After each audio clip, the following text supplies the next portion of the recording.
চাচাতো ভাই যদি জিহাদ থেকে বেঁচে থাকে, গাজী হয়ে যায়, তাহলে আমার ভাইয়ের জন্য গরমের দিন এক গ্লাস পানি নিয়ে যাব, পানি পান করাবো। আর যদি তিনি শহীদ হয়ে যায়, কাফন দাফনের ব্যবস্থা করে দেব। এই কথা বলে এক গ্লাস পানি নিয়ে ওই ইয়ারমুকের যুদ্ধের ময়দানে চলে গেলেন। যাওয়ার পর দেখলেন তার চাচাতো ভাই অসুস্থ অবস্থায়, জখমি অবস্থায় পড়ে আছে, পানি পানি করে চিৎকার করতেছে। পানি পানি যখন করে চিৎকার করতেছে, পানি দেওয়া হলো, পানি মুখের সাথে বাজে পান করবে, এমন সময় পাশ থেকে আওয়াজ আসলো, ভাই বাঁচাও বাঁচাও, পানি পানি পানি করে যখন চিৎকার করলো, ওই আবু হাতেম হুসাইফার চাচাতো ভাই বলে, আমার পানি পান করার প্রয়োজন নাই, আমার পার্শ্ববর্তী ভাইকে পানি দাও, যদি তার পিপাসা মিটে তারপরে আমি পান করব। সুবহানাল্লাহ বলেন না। এভাবে ওই ভাইয়ের কাছে যখন না হলো, ওই ভাই বলতেছে আমি খাবো না, আমি পান করবো না।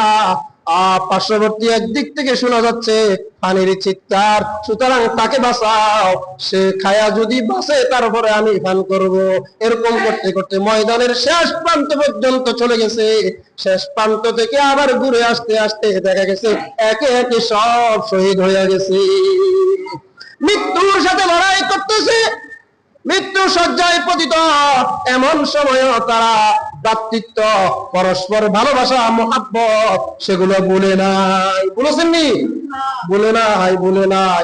আজ ও যুবক ভাইরা, কলিজার মধ্যে হাত দিয়ে বলো, ওই সাহাবাই কেরামের মধ্যে, সাহাবাই কেরামের মতো ঈমান আমাদের মধ্যে আনার দরকার আসেনি? আসেনি? ঈমান আনার দরকার আসেনি? কলিজায় হাত দিয়ে বলো, কতটুকু ঈমান আমার দিনের মধ্যে আছে, কতটুকু আমল আমার মধ্যে আছে। 5 ওয়াক্ত নামাজ পড়তে বললে আমরা পারি না, ইসলাম মতো চলতে বললে আমরা পারি না, দাঁড়িয়ে রাখতে বললে আমরা পারি না।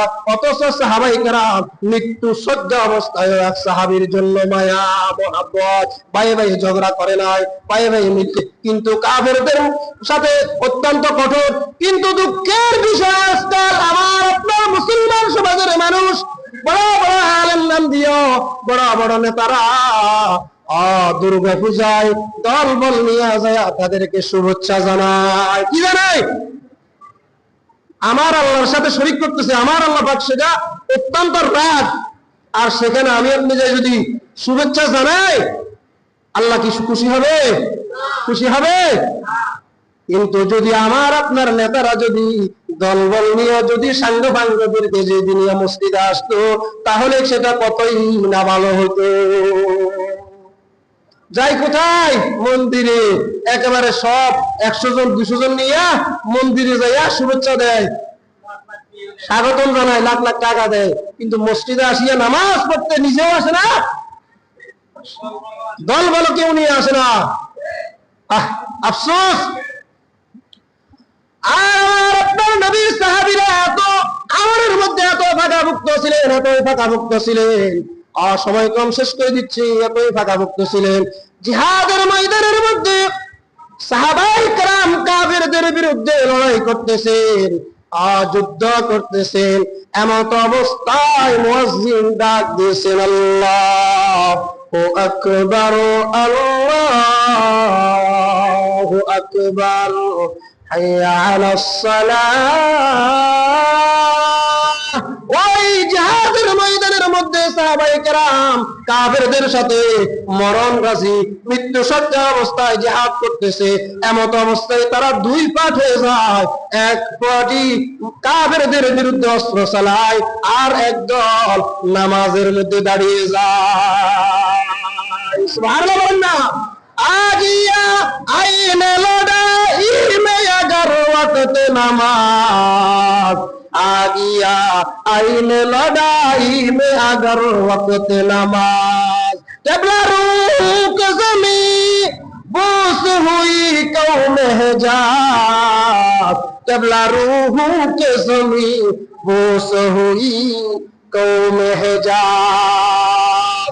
अच्छा, এই যুদ্ধের ময়দানটা কি ফুটবল খেলা যে হাতে বল ছেড়ে দিয়েছি গোল হয়ে যাবে এরকম খেলা? খেলা না জানের সাথে খেলা চলতেছে? একটু বেশ কম হয়ে গেলে তীর আসিয়া বুকে লাগে যাবে, একটু বেশ কম হলে তরবারি গেটের উপর আসিয়া যাবে। এই ভয়ঙ্কর অবস্থা তো তারা কাকে ভুলে না, কাকে ভুলে নাই?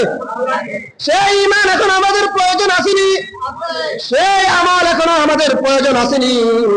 ওই তুমুল যুদ্ধের ময়দানের মধ্যে ওই আরবের সাহাবায়ে কেরাম, গরিব সাহাবায়ে কেরাম আমার আপনার আল্লাহকে ভুলে নাই। একদল জিহাদের ময়দানে অস্ত্র চালাইতেছে, আরেক দল আল্লাহু আকবার বলে নামাজে দাঁড়িয়ে গেছে। আজিয়া আইনে লড়াই মে আগার ওয়াক্ত নামাজ কবলা রুকু के जमी बूस हुई कौमे जात। এই বিষয়ে আরো অনেক কথা আছে, আমার আলোচনা আমি যেগুলো লিখে নিয়ে আসছি অনেক থেকে গেছে, সময় স্বল্পতা, জুমার বাইরে এগুলো বিস্তারিত বলা সম্ভব নয়। তারপরও আমরা যতটুকু জেনেছি এই পর্যন্ত, আজকে থেকে এই সাহাবায়ে কেরামের মতো ঈমানের শক্তি কাফেরদের বিরুদ্ধে কঠোর হওয়ার জন্য আমরা প্রস্তুত আছি তো? মুমিনে মুমিনে ভালোবাসা সৃষ্টি করবো তো ইনশাআল্লাহ। এবং সাহাবায়ে কেরামের মতো 5 ওয়াক্ত নামাজ, যেখানে আযান সেখানে নামাজ পড়বো তো ইনশাআল্লাহ।